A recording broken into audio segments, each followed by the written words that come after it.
Welcome to the Ricky Matthews Show, where we celebrate every single morning from the Citizens Bank studio the people who are working so hard in the trenches to make this place such a great place to live, work, and play. Hey, listen, I don't have any big quotes today. I'm just going to invite my guest, my friend, the Judge Trent Favre in. We'll tell you more about what he does here in just a second. But without any further ado, let me just say good morning to you, Trent. How you doing? Good morning. Great. So you've got a dual role. So we need to we'll tell people about this unique role that you have. The one area, I mean, obviously everything you do as a judge in Hancock County is important, but the work that you do around our children, you're a champion of children, is incredibly important. But let's talk about that dual role you have as a judge. Sure. So a lot of people don't realize that I wear multiple hats. I think most of the press that we get is centered around the youth court, but I do have a civil docket. So I'm the county court judge. Youth court in those counties that have county courts falls under the county court judge. So I have a civil docket, pretty busy. We convene once a month. That docket is comprised of car accidents, breach of contracts, any civil litigation that you can think of. It is a limited jurisdiction amount, so nothing that exceeds the amount of $250,000. I'm also the special judge for eminent domain proceedings, and those are pretty fun to be involved in. So, yeah, I cover a lot of ground here. I know you do. Listen, as we've discussed in past shows, but it's been a while since we've been together, your email signature includes a quote from Mr. Rogers, which says, "Anyone who does anything to help a child is a hero to me."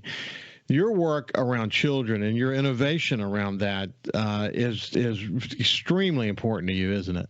It is. It is a purpose. And man, when you have purpose, it's so fulfilling. I didn't know, I think I shared before, didn't know what God's plan was. I thought I was on track, and I guess every step that I took led me to this. So, but I really feel fulfilled. I think, Rick, I can't remember if I told you, but years ago in the practice of law, I did well in my practice, but I would leave work almost dreading to go back to work sometimes. And when I got this job in 2018, I really began to think about the difference. And that is Monday mornings would come and I'd be so excited to go to work and I couldn't wait to hit the door. And I think when you find your place, you can have that sense of purpose and fulfillment, and it just drives you to do more. You know, we've talked about on this show, not necessarily between the two of us, but this notion of being passionate about what you do and loving what you do. If you can find love in your work, if you can find passion in your work, there's something motivating about that. It makes you want to get up a little earlier and work a little bit harder, maybe stay a little bit later. And I often say to people, if they're not happy doing what they're doing, find something you would be happy at and go do it. So, a big thing I would say to someone, they would say, okay, so I need to be able to make this much money. When can I make that much money in the job that I'm doing? And I would say, well, never. You'll never make that much money doing what you're doing. So here's my advice. Let's develop a plan for you, and you find a job that pays the amount of money you want to make, and then we'll develop a plan that will help you get there. And find something you really want to do. Don't make it about the money, but find something you really want to do, and you can find passion at, and that will make sure that your career kind of takes care of itself in the long run. And I said about myself, incidentally, that if I ever found the moment where I wasn't excited about getting up for work, I'm going to retire. When I finally got to the point where I could retire, and that's what I did. I bailed out in my 50s and never looked back. But man, when I was in the trenches, I loved what I was doing. No matter what I was involved with, I always loved what I was doing. Well, and you were so involved in the community too, and I think your job allowed you to have so many good leadership positions that pointed the coast in a positive direction. Yeah, It made a difference. Roland always had a great mentor in Roland Weeks.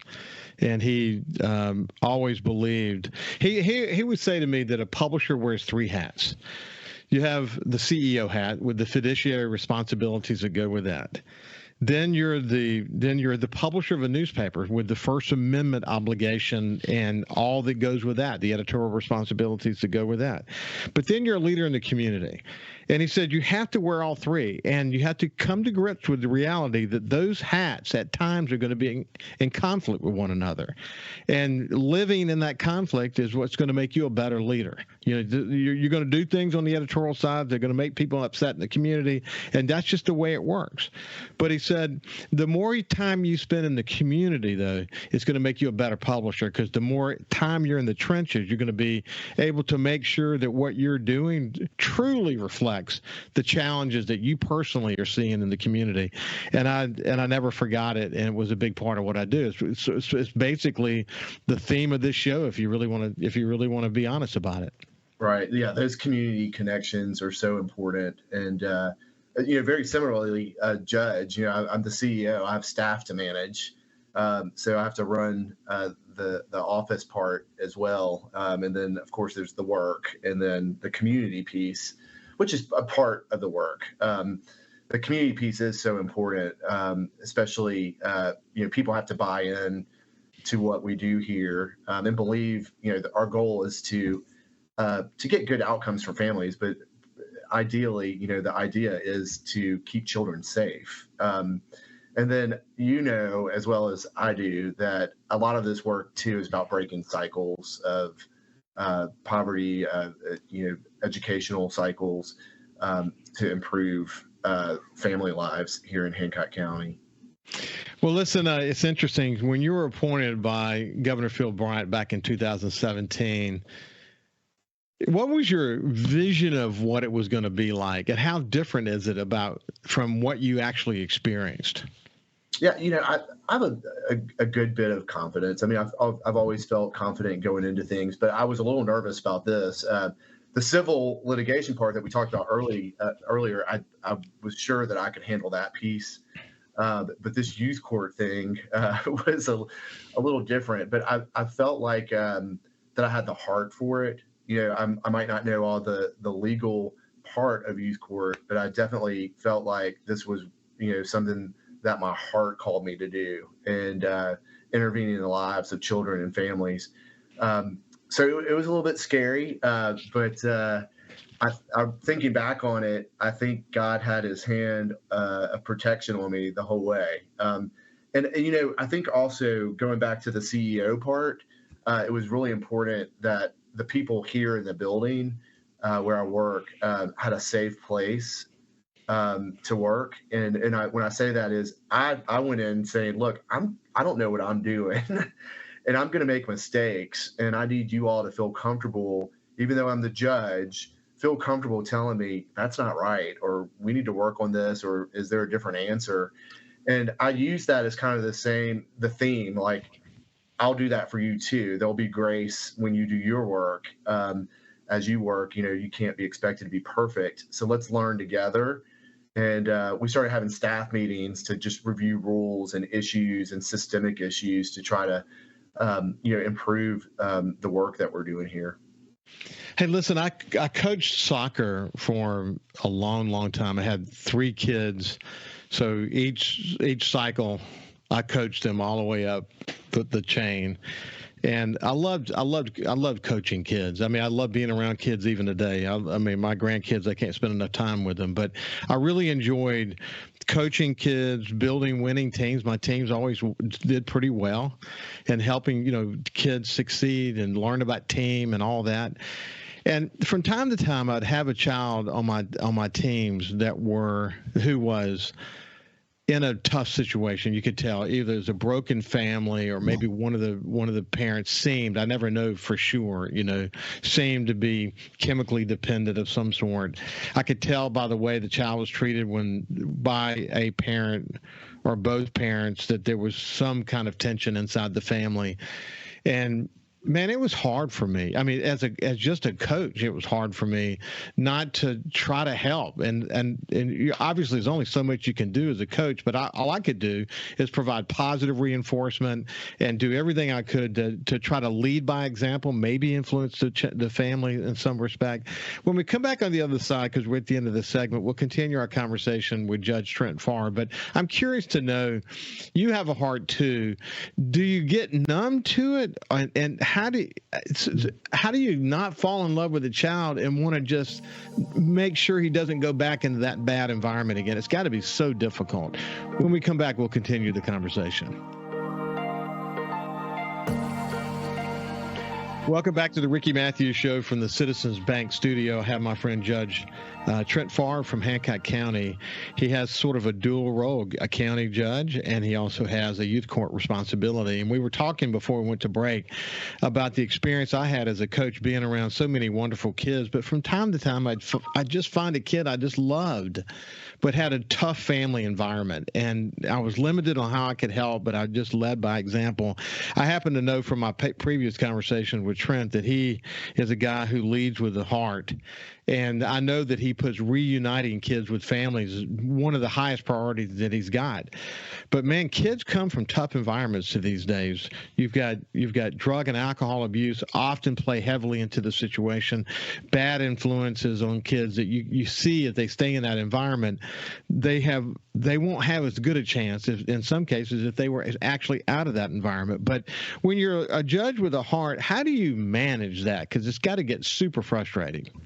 It does, and I think you mentioned the word becoming numb before we went to the break, and I've already decided that when I become numb to this, I'm done. I need to move on. But I think, Ricky, for me, the trick to this is to stay emotionally involved and make myself vulnerable, right? So, this past week I remember becoming teary-eyed in a case, and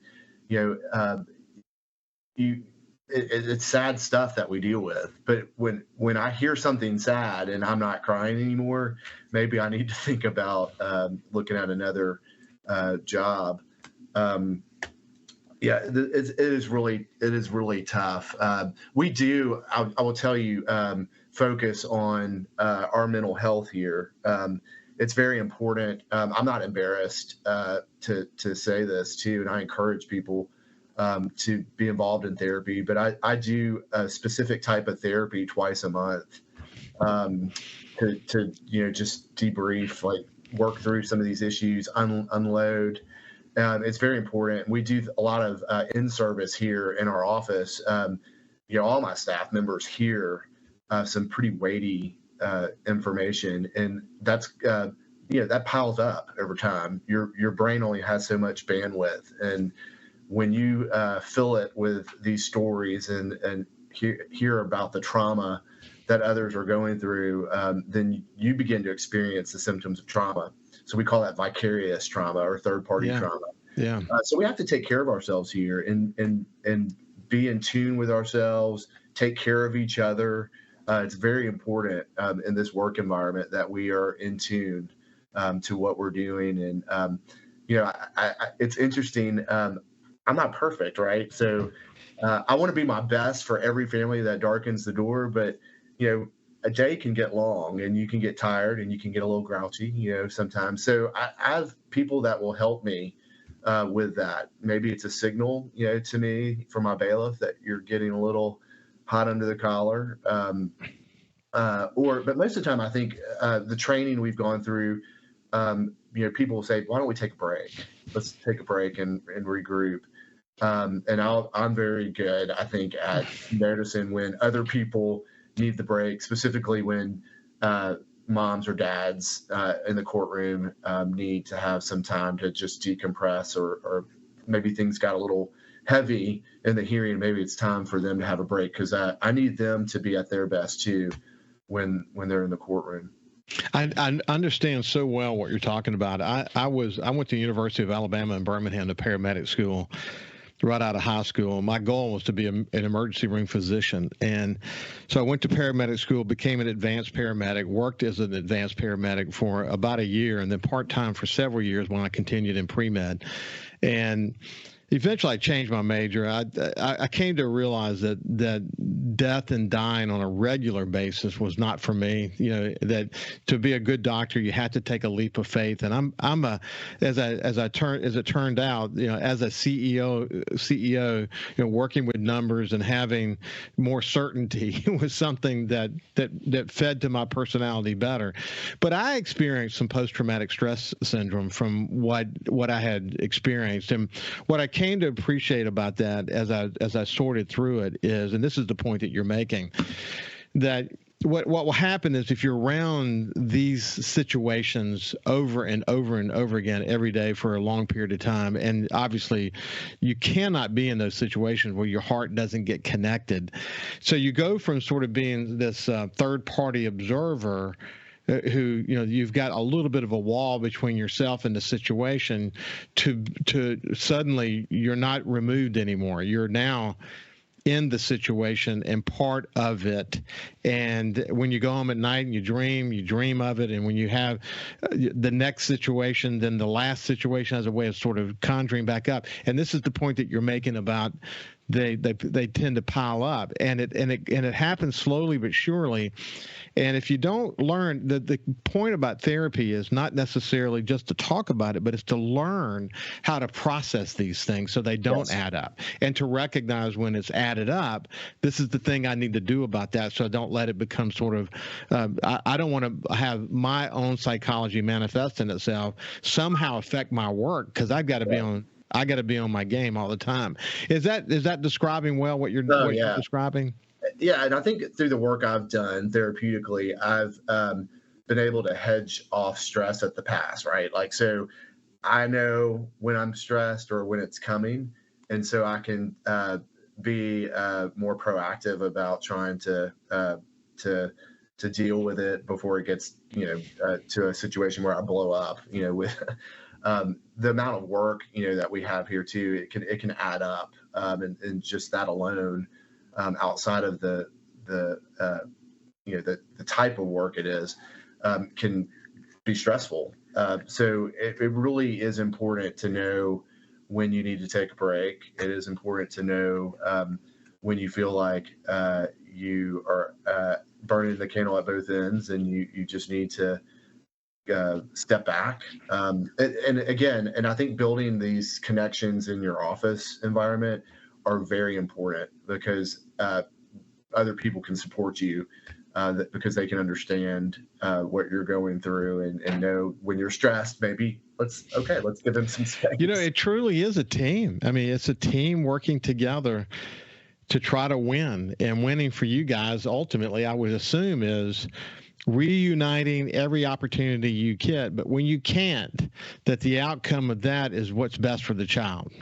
Yeah, so our goal here, as I've said before, is always to try to find a safe way to reunify children with their parents. I totally believe that that's the best outcome for children.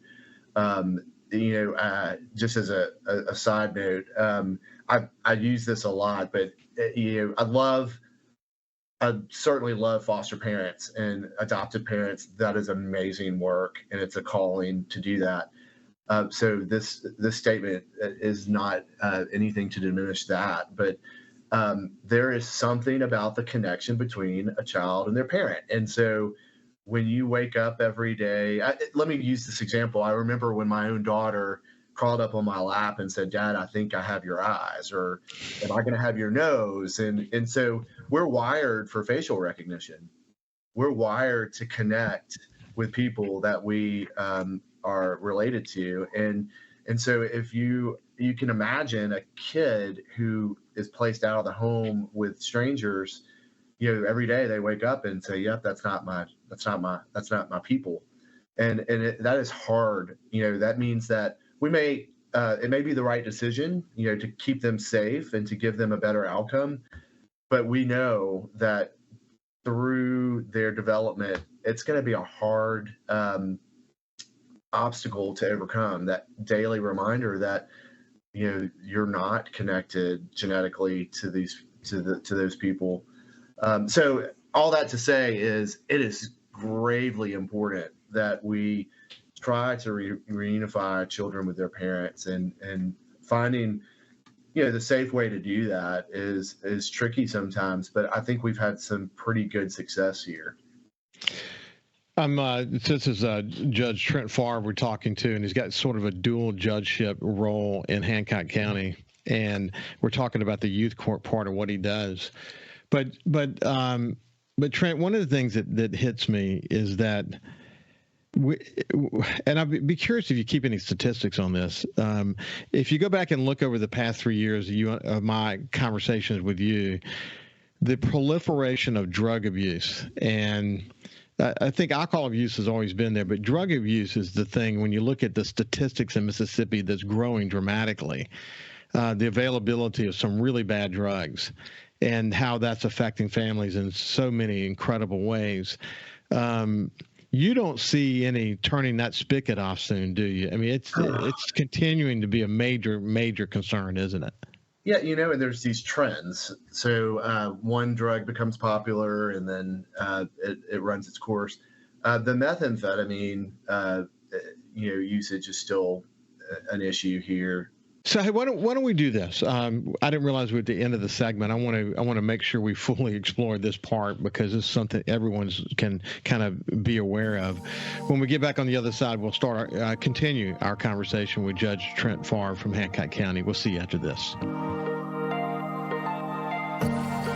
Welcome back to the Ricky Matthews Show from the Citizens Bank studio. We're visiting with the Honorable Trent Favre of Jackson County. Of Hancock County. Sorry. He has youth court responsibilities, so he's focused on abuse and neglect and delinquency issues, but also has a general litigation docket. And I heard you mention at the beginning of the show that you're also involved in eminent domain, which can be no fun at all. I can think back as a publisher and responsibilities I had for newspapers across the South, and some of the most contentious stories we ever covered involved eminent domain. So we'll get to all that in just a second. But we were talking about meth being still a big issue. God, man, it's such a destructive drug, man. That's what's and it's addictive to the nth degree. Well, how do we solve the meth problem in America? Oh boy, if I had that answer, I would. I'd be really happy. I think this is all stemmed in mental health, and until our country invests in mental health, then we're going to continue to see people searching for answers in drugs. And if you're familiar with the science of addiction, it's all about the dopamine, right? So the dopamine rush that you get from methamphetamine is just off the charts. Some of these other drugs. So healthy people can get that dopamine rush. Like I have one today, just talking to you, right? So we can find them in different ways. But people that have substance use disorders, they can't, or their brain has been wired to that drug. So a lot of that comes from unhealed trauma. We were talking about trauma earlier. Just we all have some sort of trauma in our lives, right? You and I could probably think of some things that were traumatic to us, but we had people around us or different circumstances that helped us navigate that traumatic event or those traumatic events. But also, I mean, we may not have the predisposition genetically for addiction. So that factors in too. So how do we get mental health to our population? We've got a general healthcare crisis, I believe, in our country. You look at Mississippi, obviously bottom of the barrel. We've made some great strides in education, which is exciting, but still down at the bottom of the barrel in health statistics. So when do we invest and make some changes in healthcare?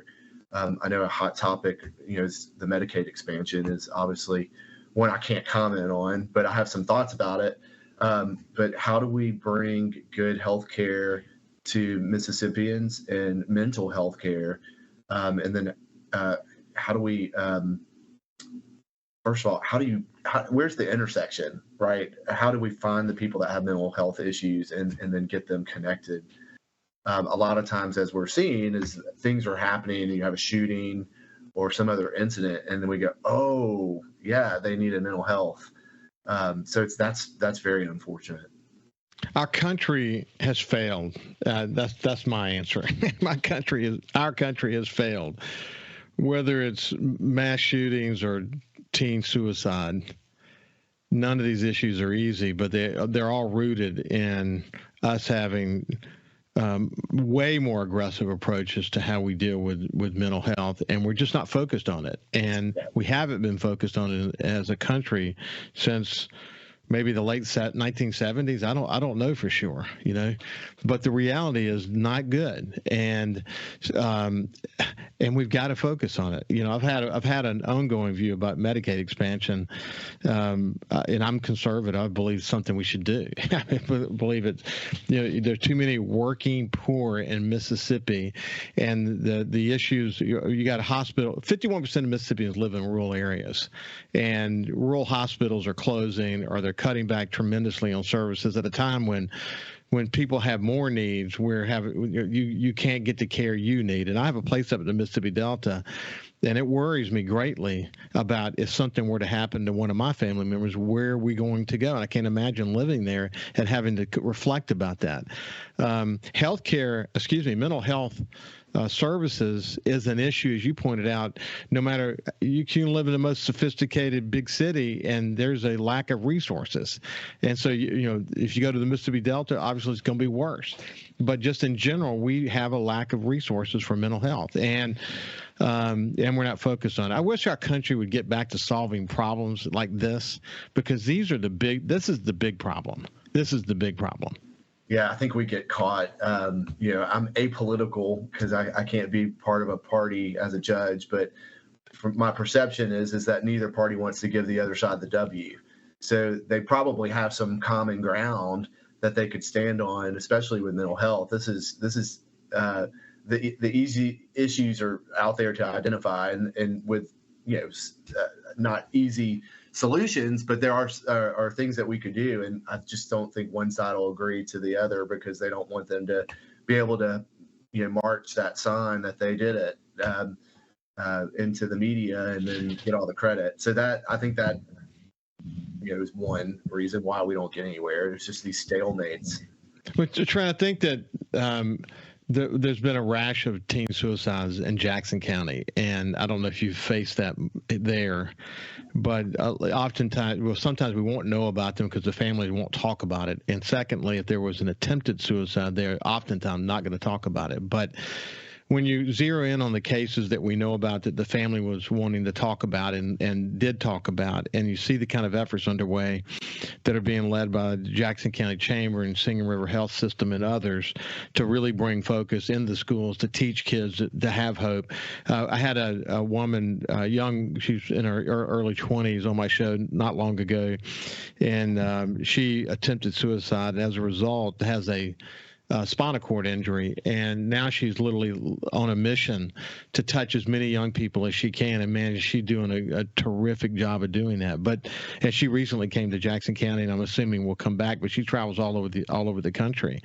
And what she says is that they're not really meaning to kill themselves; they're just trying to relieve themselves of the pain, and that just shows you in their minds how messed up they are in that moment. Yeah. And there are so many notable solutions that involve being able to inject hope back into the situation and get these young people the help they need, and the resources just aren't there. And so it takes community effort. It takes a village of people coming together to try to find alternative solutions that are not part of sort of the mainstream. These are the steps that we will definitely go through if we ever see these behaviors. It's very tough, and I know you probably face this if not every day, at least every week. Yeah, it's interesting that you said, it's access, and I think one of the reasons we have such a successful family treatment court is the fact that it is captive.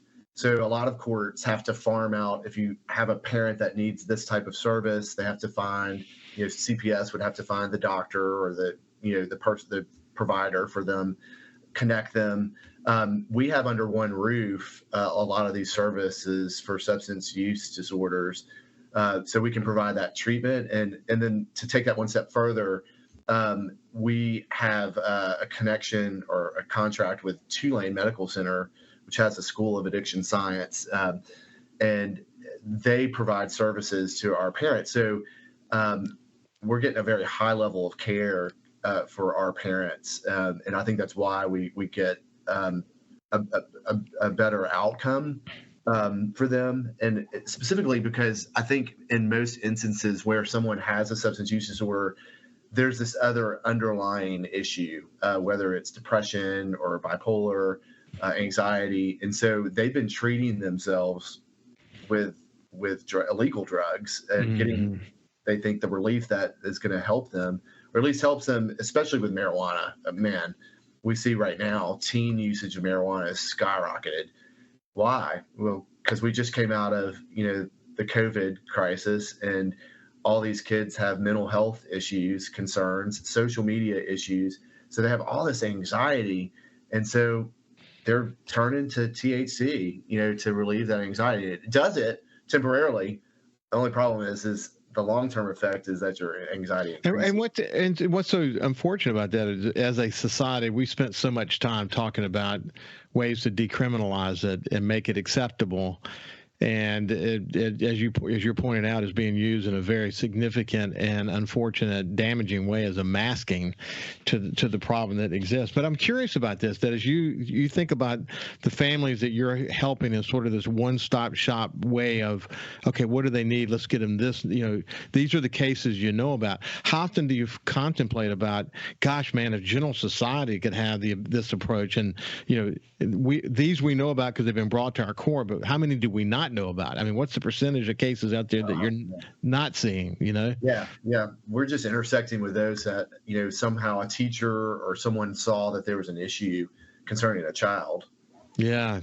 Well, look, we'll continue this conversation for the final segment of the Ricky Matthews Show with Judge Trent Favre when we get on the other side. We'll see you after this break. Welcome back to the Ricky Matthews Show. I have Mayor. I don't know why I said Mayor. Judge Trent Favre from Hancock County. And Trent, someone I really enjoy spending time with. In fact, when I was publisher of the Sun Herald, he was at the law firm that the Sun Herald worked with. And so our paths would cross from time to time. He goes on to get appointed by Governor Phil Bryant back in 2017 to this sort of dual role that he's got today, both on the U court side and on the county court side, overseeing lots of civil litigation on the county court side. And then, of course, abuse, neglect, and delinquency matters on the youth court side. And we were talking about the proliferation of marijuana, and just specifically before we went to the break, and the need to have mental health services available to families and a wide range of people. And one of the points that he was pointing out is that when a case gets inside his court, he's built this sort of cadre of partners that he works with to get the kind of help that the family needs. And it can come in a bunch of different forms, but that's when they get inside his organization. There's a lot outside his organization he's not getting help with. But the rise in marijuana use is troubling because it's masking. And I mentioned to you during the break, one of the conversations that the mayor of New Orleans and I used to have on a regular basis was the rise in violence among young people, and they were getting younger and younger and younger. And if there's such thing as saying that the weapons they had access to were, I mean, every weapon is deadly, but or it seemed to be more deadly. Do you see a rise in violence? Do you see a rise in violent behavior in younger kids? Yes, unfortunately, we're seeing this, throughout our state and throughout our country. But definitely over the past 5.5 years, it's more common. that we get a call from the school where a kid has brought a weapon of some sort to school, or they're found, maybe breaking and entering a home and have a weapon. So it is very concerning that they're available. And in most instances, this is not the case where a kid went and got grandpa's gun out of the locker or the parent's gun. These are stolen guns in most instances. So where are all these guns coming from? How are they getting access to them? Are people using minors to move guns? Because maybe that theory is that they'll just have to go to youth court. They won't have the same penalties as adults, so we can use some minors to move drugs and guns around. So that's a theory. I don't know if there's any info to support that, but definitely to answer your question, very concerned about the violence. Even without weapons, we see more domestic violence, kids, more aggressive behavior. It's really sad. I can't imagine having to deal with that, but again, all of it, usually it all comes back to somewhere in the mix of that formula around that kid or that family has something to do with mental health, and it just kind of unravels from there. Yeah, I think obviously we've been talking a lot about mental health, so definitely mental health, and then there's a group of society that are risk takers. I'm risk averse. Like I just don't take risk. And so, but you've got typically people that are involved with drugs are risk takers, right? So they're going to be looking to take that risk. Kids, though, taking the risk, it's very concerning. I wish we could figure it out here, but also I think hope. It's a word that we use here a lot. And so I think when you've got something to lose, you're not as likely to engage in this type of behavior. And so if you've got the mentality that I've got a lot to lose, that means you're hopeful, right? That I'm going to do something with my life. I'm going to be productive. I want to protect what I have. And so if a child doesn't have hope, they don't see a pathway, a better life, then they're going to engage in riskier behavior because there's not as much to lose. Yeah, you start to get your head around why, when you think strategically about what's the best route for Mississippi to take to not be last in certain areas. And education plays a huge role. I mean, absolutely. It's not just what they learn, but it's how they learn and who they're learning from and what is the message that they're getting, and do they have extracurricular activities they can be involved in, and are the people that are around them in the environment around school, because maybe they're not getting this at home, are they hopeful people, and do they really have a stake in these kids? And then as they get older, the Mississippi Gulf Coast community colleges of the world and the role that they can play, and whether job training is the right track for them or whether college, four-year university is the right track for them. Education plays such a great role in all of this, but that's the long-term stuff. In the short term, we got big-time problems that we need to solve that center around mental health, center around dealing with the issues of addiction and so on. But it's been great to catch up with you. I had this feeling every time you and I visit that we got to get together more often. I agree. It's always good talking to you. But keep up the good work. Tell your team congratulations on all your hard work and success, and stay passionate, my friend. Don't lose your hope for what you're doing. I'll do my best. You bet. This has been Judge Trent Favre from Hancock County. It's been a pleasure. We'll see you tomorrow. Have a great day.